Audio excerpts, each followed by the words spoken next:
Hello buddies, welcome to toppers TNPSC.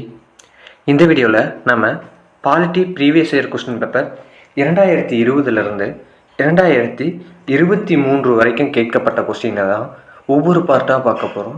இது பாகம் 1. வாங்க இந்த வீடியோக்குள்ளே போகலாம். எத்தனை பஞ்சாயத்து அமைப்புகளின் பணிகள் 73வது அரசியலமைப்பு சட்ட திருத்தத்தில் குறிப்பிடப்பட்டுள்ளது அப்படின்னு பார்த்தோம்னா அது 29 பணிகள். இது பஞ்சாயத்து, இதை ஞாபகம் வச்சுங்க. இதுவே 74வது சட்ட திருத்தத்தில் மொத்தம் எத்தனை பணிகள் கொடுக்கப்பட்டிருக்கும் அப்படின்னா 18 பணிகள் கொடுக்கப்பட்டிருக்கும். 2வது கொஸ்டின், 2003ஆம் ஆண்டு இந்திய அரசாங்கம் யாருடைய தலைமையில் அதிகார வர்க்கத்திற்கான குழுவை அமைத்தது? யாருடைய தலைமை அப்படின்னு பார்த்தோம்னா சுரேந்திரநாத் தலைமையில் 2003 அமைத்தது. இந்திய வனப்பணி 3வது அகில இந்திய பணியாக நிறுவப்பட்ட ஆண்டு எப்போ அப்படின்னு பார்த்தோம்னா 1966. 4.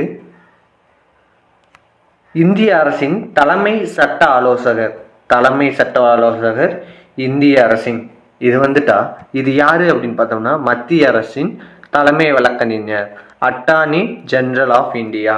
இதை எப்படி கொடுக்கலாம் அப்படின்னு பார்த்தோம்னா தமிழ் மீடியம் அட்டார்னி ஜெனரல் அப்படின்னு கொடுக்கலாம். இதுவே மாநில அரசு அப்படின்னு அது அட்வொகேட் ஜெனரல் அப்படின்னு வரும்.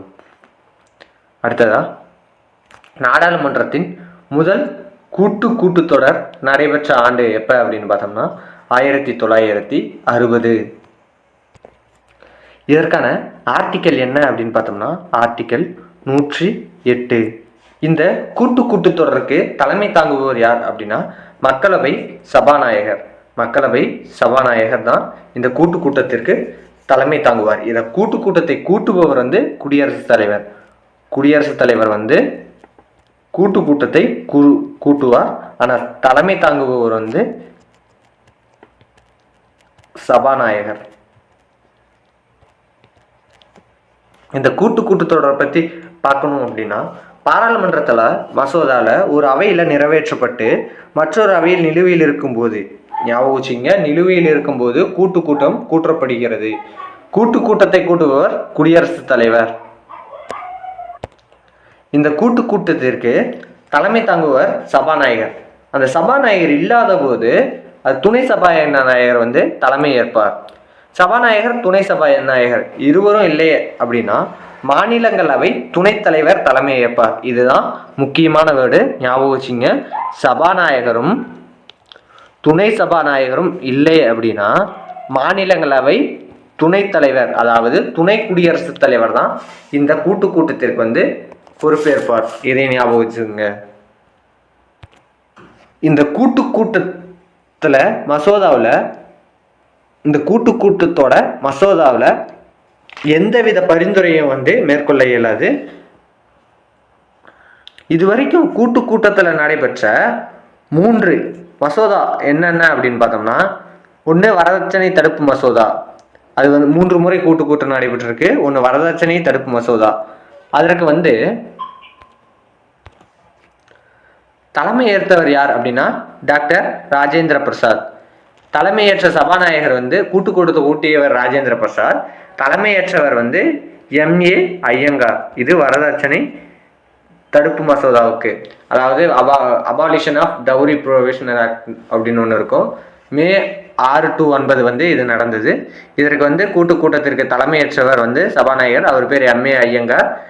அடுத்தது அப்போதைய பிரதமராக இருந்தவர் ஜவஹர்லால் நேரு. 2வது வங்கி பணியாளர், ஞாபகம் வச்சுங்க, வங்கி பணியாளர் தேர்வாணைய நீக்க மசோதா. இது 1978 நடைபெற்றிருக்கும். இதற்கு தலைமையேற்ற சபாநாயகர் யாருன்னா KD ஹெக்டே. இவர் தலைமையேற்றிருப்பாரு. அப்போதைய பிரதமர் யார் அப்படின்னு பார்த்தோம்னா மொரார்ஜி தேசாய் அப்போதைய பிரதமராக இருந்திருப்பாரு. அடுத்தது 3வது கூட்டம் எப்போ அப்படின்னு பார்த்தோம்னா பொடா சட்டம் அப்படிங்கிறது உங்களுக்கு எல்லாத்துக்கும் தெரிஞ்சிருக்கும். பொடா சட்டம் 2002 மே 26 நடைபெற்றுச்சு. இதற்கு கூட்டத்தை கூற்றியவர் APJ அப்துல் கலாம் தான். அதற்கு தலைமையேற்ற சபாநாயகரை வந்து மனோகர் ஜோஷி அவர் தான் தலைமையேற்றிருப்பார். இந்த 2002 குழு கூட்டத்தில் யார் பிரதமராக இருந்திருப்பார் அப்படின்னு பார்த்தோம்னா அடல் பிஹாரி வாஜ்பாய் வந்து பிரதமராக இருந்திருப்பார். இவ்வளோ டீட்டெயில் தெரிஞ்சால் போதுமானது தான். அடுத்த கொஸ்டின் போகலாம். அடுத்த கொஸ்டின் பாருங்க, எந்த அரசியலமைப்பு விதி நாடாளுமன்றத்தின் கூட்டத்தொடர் இல்லாத போது குடியரசுத் தலைவர் அவற்ற சட்டங்களை இயக்க வழிவகை செய்கின்றது அப்படின்னு பார்த்தோம்னா ஆர்டிக்கல் 123 அப்படின்னு ஞாபகம் வச்சுங்க. இதுவே மாநிலத்தில் ஆளுநர் வந்து இருந்தா அப்படின்னா அதற்கு அவசர சட்டம் வந்து 213. இதை இரண்டையும் ஞாபகம் வச்சுங்க. இந்த அவசர சட்டத்தை பற்றி பார்க்கணும் அப்படின்னா இது பாராளுமன்றத்தில் 6 வாரம் ஞாபகம் வச்சுங்க, 6 மாதம் கிடையாது, 6 வாரத்திற்குள்ள ஒப்புதல் தர வேண்டும். அப்படி குடியரசுத் தலைவர் அவசர சட்டத்தை எந்த நேரத்திலும் திரும்ப பெறலாம். மக்களவை சபாநாயகர் துணை சபாநாயகர் பதவி காலியாக இருக்கும்போது மக்களவை உறுப்பினர் ஒருவரை தற்காலிக சபாநாயகராக வந்து நியமிக்கலாம் அப்படிங்கிறது இதில் இருக்கிற விஷயம். அடுத்த கொஸ்டின், கீழ்கண்டவற்றில் எது 21வது அரசியலமைப்பு சட்ட திருத்தம் 1967 மூலமாக 8வது அட்டவணையில் சேர்க்கப்பட்ட மொழி அப்படின்னு பார்த்தோம்னா சிந்தி மொழி என்பது சரியான விடை. இது மட்டும்தான் சேர்த்திருக்காங்களா அப்படின்னா அது கிடையாது. 1992 மொத்தம் 3 மொழியை சேர்த்திருப்பாங்க. அந்த 3 மொழி என்னன்னா கொங்கணி, மணிப்பூர், நேபாளி அப்படிங்கிற 3 மொழியை சேர்த்திருப்பாங்க. கொங்கணி, மணிப்புரி, நேபாளி அப்படிங்கிற 3 மொழியை 1992 71வது சட்ட திருத்தத்தின் மூலமா சேர்த்திருப்பாங்க. அடுத்ததா 2003ஆம் ஆண்டு 92வது சட்ட திருத்தத்தின்படி 4 மொழியை சேர்த்திருப்பாங்க. அது என்னென்ன அப்படின்னு பார்த்தோம்னா போடோ, டோக்ரி, மைத்திலி, சாந்தலி அப்படிங்கிற 4 மொழியை சேர்த்திருப்பாங்க.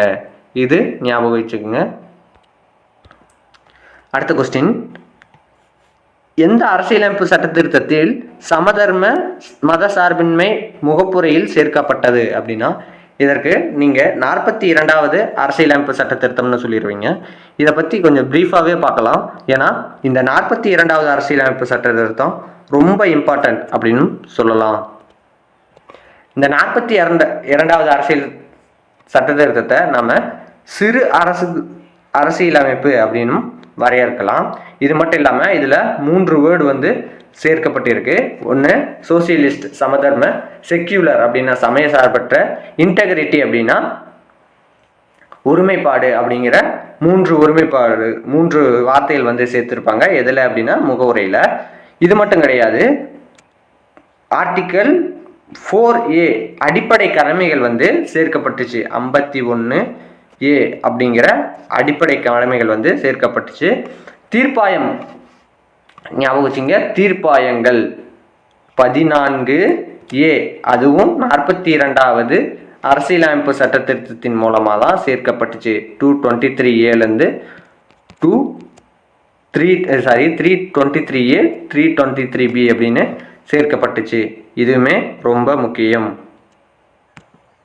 அடுத்ததா 3வது என்ன அப்படின்னு பார்த்தோம்னா குடியரசுத் தலைவர் மத்திய அமைச்சரவையின் ஆலோசனைக்கு கட்டுப்பட்டவர், ஆளுநர் மாநில அமைச்சரவை ஆலோசனைக்கு கட்டுப்பட்டவர் அப்படின்னு திருத்தப்பட்டிருக்கு இந்த 42வது சட்ட திருத்தத்தின் மூலமா.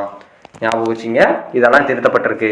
அடுத்தது ஆர்டிக்கல் 83 மக்களவையோட பதவிக்காலம், அதுக்கப்புறம் சட்டப்பேரவையின் பதவிக்காலம் 5 ஆண்டிலிருந்து 6 ஆண்டுகளா உயர்த்தப்பட்டது. இந்த ஆர்டிக்கல் சட்ட திருத்தம் 42வது சட்ட திருத்தத்தின் மூலமா 5 ஆண்டுகள்லேருந்து 6 ஆண்டுகளா உயர்த்தப்பட்டது. இதை வந்து அடுத்த சட்ட திருத்தத்தின் மூலமாகவே 5 ஆண்டுகளா குறைச்சிட்டாங்க. அடுத்ததா குடியரசுத் தலைவர் தேர்தலில் வாக்குமதிப்பு கணக்கிடுதல், மக்களவை மற்றும் சட்டப்பேரவை உறுப்பினர்களின் எண்ணிக்கையை நிர்ணயம் செய்ய 1976ஓட மக்கள் தொகை 25 ஆண்டுகளுக்கு பயன்படுத்த வந்து அனுமதிக்கப்பட்டுச்சு. அடுத்ததா அடிப்படை உரிமைகளும் அரசுக்கு வழிகாட்டும் நெறிமுறை கோட்பாடுகளுக்கும் இடையே முரண்பாடு ஏற்படின் அரசுக்கு வழிகாட்டும் நெறிமுறை கோட்பாடுகளே முன்னுரிமை பெற்றது என திருத்தப்பட்டது. இதில் பாருங்க, அடிப்படை உரிமைக்கும் அரசுக்கு வழிகாட்டும் நெறிமுறை கோட்பாடுக்கும் இடையே முரண்பாடு ஏற்படின் அரசுக்கு வழிகாட்டும் நெறிமுறை கோட்பாடுகளே முன்னுரிமை பெற்றது என திருத்தப்பட்டது. அரசியலமைப்பு திருத்தம் பாராளுமன்ற அதிகாரம் உறுதி செய்யப்பட்டது. அடுத்ததா அரசுக்கு வழிகாட்டும் நெறிமுறை கோட்பாடுகளில் ஆர்டிக்கல் 39A சமநீதி மற்றும் இலவச சட்ட உதவி, இதுவும் ஆர்டிக்கல் 43A இந்த கேபிட்டல் லெட்டர் போட்டது எல்லாமே திருத்தப்பட்டது அப்படின்னு அர்த்தம்.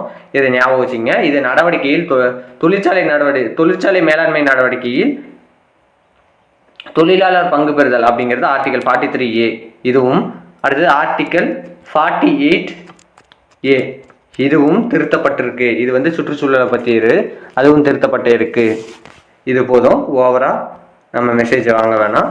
அடுத்த இதில் ஏதாவது 42வது சட்ட திருத்தம் நிறைய வரும், அப்போ பார்த்துக்கலாம்.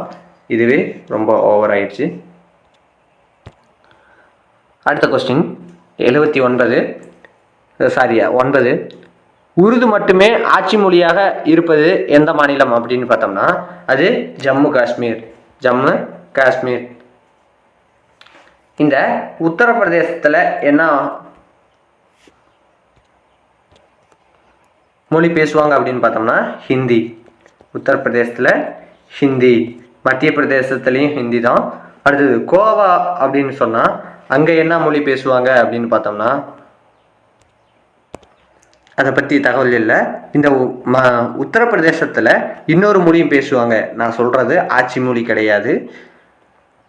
உத்தரப்பிரதேசத்தில் இன்னொரு மொழி என்ன அப்படின்னு பார்த்தோம்னா அது நேபாளியும் பேசுவாங்க. ஏன்னா நேபாளம் அங்கே இருக்கிறதுனால நேபாளியும் பேசுவாங்க. இதுவுமே ரொம்ப முக்கியம். அடுத்த கொஸ்டின், நீதி புனராய்வு கருத்துரு எந்த அரசியலமைப்பிலிருந்து பெறப்பட்டது அப்படின்னு பார்த்தோம்னா அமெரிக்க அரசியலமைப்பிலிருந்து பெறப்பட்டது. இது போன வருஷம் கேட்கப்பட்ட கொஸ்டின். இதையுமே ஞாபகம் வச்சுங்க. இது இயர் வைஸ் இயராக கேட்டுக்கிட்டே இருக்காங்க. இது மட்டும் இல்லாமல் இங்கிலாந்து அரசியலமைப்பு, வெய்மர் ஜெர்மனி அரசியலமைப்பு, கன்னடா அரசியலமைப்பு அப்படிங்கிறத பார்த்துட்டு இந்த செஷனை வைண்ட் அப் பண்ணிக்கலாம். இங்கிலாந்து அரசியலமைப்பு அப்படிங்கிறதுல இருந்து என்னென்ன எடுத்தாங்க அப்படின்னு பார்த்தோம்னா பாராளுமன்ற முறை 1, பாராளுமன்ற முறை 2, குடியரசுத் தலைவரோட முறை 3, சட்டத்தின் ஆட்சி அப்படிங்கிறதையும் அங்கிருந்து எடுத்திருக்காங்க. 4, சட்டம் இயற்றும் நடைமுறைகளும் அங்கிருந்து தான் எடுக்கப்பட்டிருக்கு. 5, குடியுரிமை முறை, அதுவும் அங்கிருந்து தான் எடுக்கப்பட்டிருக்கு. அடுத்தது கேபினட் அமைச்சர் முறை. அடுத்ததா 7 இரு அவை முறை.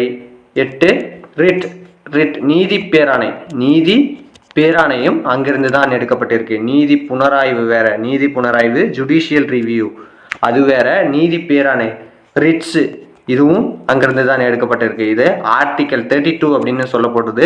இதுவும் அங்கிருந்து தான் எடுக்கப்பட்டு இருக்கு. இதை நீங்க ஞாபகம் வச்சுக்கோங்க. அடுத்ததா கனடா அரசியலமைப்பிலிருந்து மற்றும் 3 பட்டியல்கள்லாம் எடுக்கப்பட்டிருக்கு. அது என்னென்ன அப்படின்னு பார்த்தோம்னா கூட்டாட்சி தத்துவம் அப்படிங்கிறது 1, மாநில ஆளுநர் நியமன முறை 1, மத்திய அரசின் எஞ்சிய அதிகாரம்